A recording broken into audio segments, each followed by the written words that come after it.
Salam alaikum, nous sommes ziar, on se retrouve encore une fois sur votre chaîne A2S Pro avec un immense plaisir. Continuez de vous abonner à la cloche de notification. Si vous voulez like la vidéo, vous aimer bu baax manam di bëss ci baram bi pouce bi da fay tax vidéo bi sori ba ku nek man ci jot bu len fatte timit diko commenter waye timit diko partager ñu leen di jaajeufal nak encore une fois bu baax ci ñu ngi di topé suñu vidéo yi content na lool ci followers yi ci ngeen di aimer vidéo yi ni ngeen koy partager vraiment awma sen fay yalla na leen yalla fay ja ngeen jëf tay nak damay wax ci mbiru Cheikh Omar Diagne ñu bari dañ ma ci interpeller né dégguñ ma ci bi mu ñëkke def sortem bi fan yele jëmele ko ci sëriñ si waxon na ci sama xalaat rafetlu mako won parce que dafa am wax yo xamné jarul wax surtout bo nekké ci yenn poste yi stratégique yi nek ci palais de la République nga xamné mom moy première institution du Sénégal donc jarul di génn di wax ay wax yo xamné amul sens. Que toute vérité n'est pas bonne à dire nit nekul li nga xalaat lepp rek dang koy wax rawati nak nit ko xamné da nga bok ci état djégé président de la République amna wax yo xamné toujours bok yow dang koy mettre mal à l'aise manam poste bi nga gérer sax yow tu n'as pas besoin de communiquer jarut ngay wax wala bo démé bay wax na nek lo xamné dans le cadre de ton travail la nga wax jo xamné wax ju am fula la ak fayda te baña dugg ci ay détails loolu la ko reprocher won amna nak ñu ci profiter won timit diko politiser ñooñu waxon na ak ñom té amon na ci ay morom yu bari yo xamné position bi ma amone position bobu non lañ amone waye bo ñëwé ci dernière sortie bi nga xamné mom la def ak wa Fafa TV man xawma lan la mais Cheikh Omar Diagne heure bu ma ko gisé ñu né invité nañ ko rek man damay tit ba duma mëna sétane émission bi parce que xam nga lu tax may tit dafa nek nit ko xamné dafa audacieux dafa nek nit ko xamanteni dafa gëm liberté de penser té nuko neex lay waxé mom buy wax du sóoraale wax ji bu génné effet yu mëna def mais mom comme mom gëm na lolu du xol num ko wara waxé du xalaat nan la ko wara waxé ndax wax bi bu génné dina blessé manam dafa am sañ-sañ ci walu wax am fit ci walu wax té nit du mel non rawatina kilifa té position yi mi am toujours da fay mettre mal à l'aise le chef de l'État et son premier ministre. Te Cheikh Omar Diagne dafa war di sóoraale ne Ousmane Sonko amul ay opposants mais il a des ennemis loolu lu jar a sóoraale la yow naka ngay nekkee ci palais de la République ñu dénk la direction moyens généraux de l'État nga nekk tamit ministre conseil maanaam bokk ci ñuy xelal njiitu réew mi li tax njiitu réew mi tan la nga bok ci ñukoy xelal moy dafa am ci yow confiance parce que da ngeen nekkone prison ngeen di waxtaan mu xam ban façon nit nga mu am ci yow yaakar ne kat buñu jëlé réew mi war nañu andandor liggéey parce que momu victime Macky Sall la yow victime Macky Sall nga ñom ñaar ñep Macky mo leen dugalen fofu ci lo xamne teguwul ci yoon tay teguwul ci yoon ëlëk waaw légui nak dem ngeen ba jot réew mi nga yoré benn poste bo xamne poste bu stratégique la momoto sa bop nekul télé bu la neex nga dem tok wax nekul journaliste bu nekk nga jakarol wax nekul timit lu la neex nga wara wax xam nga tay président de la République ak Ousmane Sonko révolution buñ def ni dafa reuy biñuy massacrer suñu mami nga xamné ay tirailleurs lañu won ci 1944 ci camp Thiaroye lolu dafa nekk lo xamanteni amul benn président bu ko massa commémorer wala ngay tek France pression di len tignal pour ñu reconnaître ne ñom massacre lañ defoon Ousmane Sonko moko ñëk def ba France accepté ne massacre bi amna président Diomaye tan le 1er décembre ne légui désormais chaque 1er décembre dañ koy commémorer pour nakarlu ko parce que c'est un acte lâche c'est de la lâcheté Macron reconnaître lolu ba yónnee ñu ministre des affaires étrangères kon koku xam nga né nanguna té jour bu ñuy commémorer affaire bi Cheikh Omar Diagne ma nga fa won tok wa légui ñu def lolu ba paré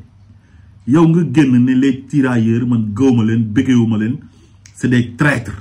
mais quelle incohérence lolu manque de respect notoire vis-à-vis de la famille des tirailleurs parce que yow respecté wo sen mémoire man mii tey sama maam tirailleur la woon dëkk Tëngéej ñëpp xam nañ ko mais ci 4 communes yi la bokkoon.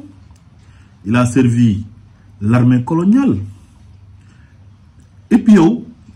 traître bu ñu leen di wax ñoom bëgg ko jaawale ak ñi nga xam ne dañ daan ànd ak tubaab bi di dem di xeex ak ay buur mais ñooñu moomuñu woon seen bopp te àdduna bi mu sosoo ba léegi sax baatu traître boobu ngay wax mais dafa mas a am ci lépp wor yàgg na am tubaab bu ñu ñëwee dañuy coloniser am na ñoo xam dañ doon bañ ne loolu du fi am bu ñu ñëwee dañuy jàpp jaam dafa am ñoo xam dañu doon bañ ne loolu du fi am ñoo xam ne nag ñoom nangu nañoo ànd ak tubaab bi kon traître yàgg na mais du yow yaay toog di traité tirailleurs yi ay traître nekkul nit lépp loo xamante ni yow loolu nga gëm da nga war a génn nga wax ko rawatina koo xamante ni yow ci état bi nga nekk te yore fa poste bu ndaw te mën naa am yow yaa gis ne ñoom ay traître lañ mën naa am ñeneen gis nañ ne ñooñ dañ leen a tënkoon ba amuñu woon sañ-sañu bañ wala anéantir nañ leen ba ñoom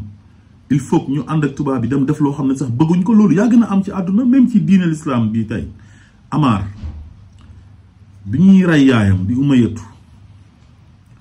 mais dañ ko weddiloo te ci kanamu yaayam lañ ko reyee mu bañ ñu rey ko moom mu weddi te àggul ci xolam bi am ku dem ci yonent bi ne ko Amar de wedd na yonent bi ne bàyyi leen ba mu ñëw ñu jékki-jékki rek gis Amar di ñëw di jooy ñëw tëdd ci côté yonent bi na ko lan la mu ne ko man de dañ ñoo rey sama yaay sama kanam ba pare dañ ma menacé ne ma su ma la weddi sa yàlla ji dañ may rey yonent bi na ko jox naa leen ndigal bu beneen yoon a tee suñ la bëggee rey ne la weddil waaye man gëm naa ne loolu àggul yow ci sa xol kon tey suñu maam yi ay tubaab ñëw nañ yore seen ay armes ñëw jaay leen doole jàpp leen jaam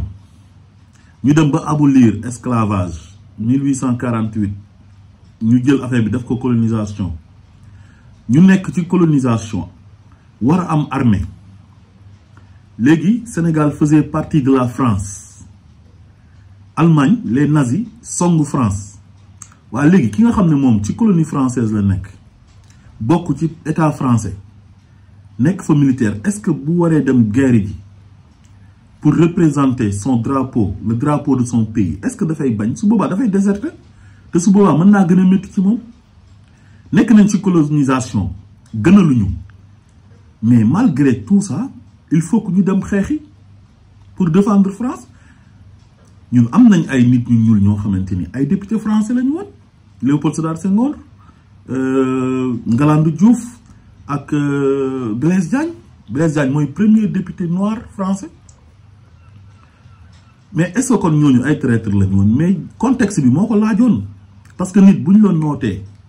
te yow amoo doole boo fippoo ñu rey la mais tu es obligé nga nangu nooteel bi ñi nga xam ne nag ñoom jaraloon na leen seen bakkan ñu xeex nooteel bi bañ ko ba ñàkk ci seen bakkan mais ñooñu seen choix la sëñ Touba pourtant ku amoon mbooloo la bi koy tubaab bi di jël di ko exiler di ko jaay doole pourtant mënoon na oote résistance boo xamante ni résistance boo xam dañuy génnee ay armes la xeex jàmmaarloog tubaab bi mais moom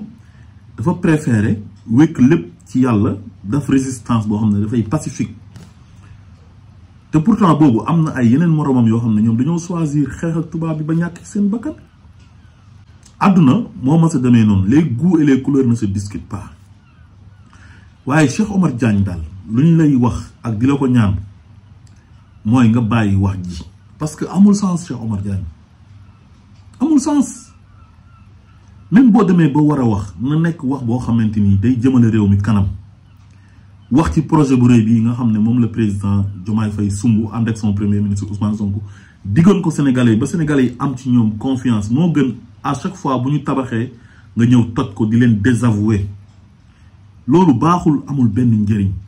wax dafay am njëriñ rawatina koo xam ne kilifa nga maa ngi ko dégg ci biir wax ji bi ñu koy laaj ci mbiru Barthélémy Dias ak nu mu mënti demee ñun ñëpp mere nañ ko ñun ñu àndoon ak Ousmane Sonko ndax li mu def Ousmane Sonko war bu ñu ko war ñaaw na salte na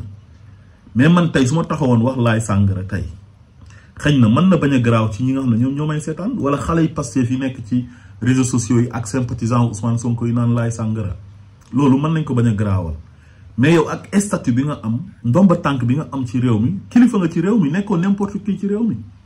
boo taxawee di wax Barthélémy Dias Laye Sangara loolu rafetul jaaral ci turam nga wax li nga war a wax li nga gëm mu jeex tàkk gis nga yar ak teggin ak respect dafa am solo mais Cheikh Oumar Diagne dangaa wóolu sa bopp ba mu ëpp dangaa gëm sa bopp ba mu ëpp jàpp ne lépp loo xalaat dëgg la lépp loo wax loolu mooy dëgg te nit mënoo am xam-xam ci lépp lu ñëw nga wax ci te poste bële nga yor wax dëgg yàlla ñu bëri yoroon nañ ko te kenn xamu leen woon man ci yow laay soog a xamee poste bii nii mooy directeur des moyens généraux de l'État ci yow laa koy soog a xamee waaye nag comme daan nga wax te amoon nga liberté nekkoon ci opposition bi di xeex nguuru Macky Sall gi jeex na am nga ci benn poste boo xamante ni du poste bu ndaw toogal nga gérer poste bi nga effacé wu moytu média yi tey sóoraale le président Bassirou Diomaye Faye ak son premier ministre Ousmane Sonko xam ne dafa am ay nit ñoo xam ne dañoo taxaw pour bëgg ñu échec te bu ñu bëggee diaboliser président Diomaye ak Ousmane Sonko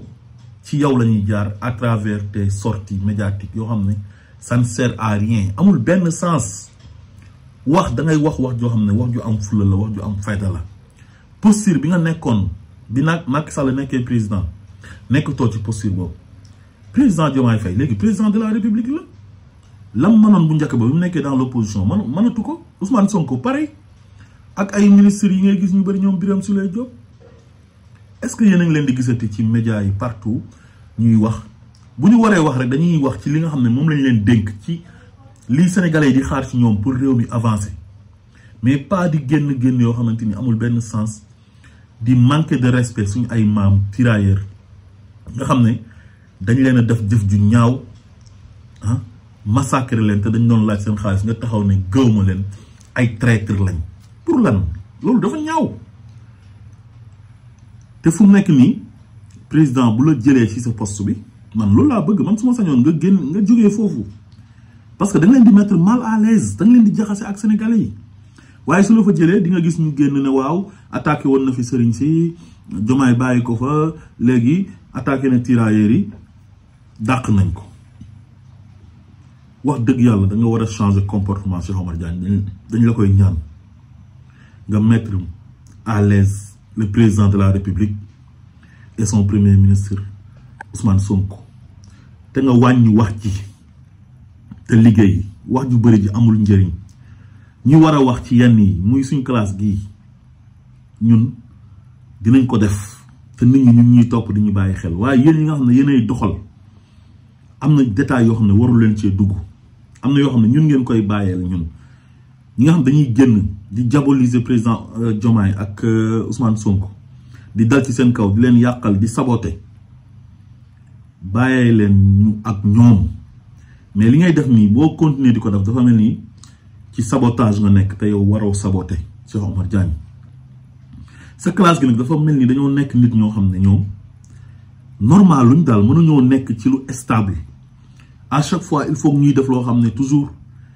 dañuy nekk ci ay sale drap dañuy nekk nit ñoo xam dañ leen di ŋàññi dañuy dugal seen bopp ci ay wax ay coow soppeeku jot na Cheikh Oumar Diagne soppeekul li nga waroon a xeex nga ko ci temps yi Macky Sall fu mu nekk nii liggéey moo teew liggéey moo jot jox nañ la poste liggéeyal ñu liggéey réew mi soppi réew mi parce que dañ doon def ay proposition di ŋàññi ne lu fi nekkoon 60 ba ci Macky Sall baaxul léegi jëlee nañ fi Macky Sall bokk nga ci équipe bi nga xam ne ñoom ñoo war a liggéey pour réew mi jëm kanam ngir yàlla liggéeyal te bàyyi wax ji te heure boo génnatee di wax nga wax fulla ak fayda ba pare wax ko ci yar ak teggin asalaamaaleykum wa rahmatullah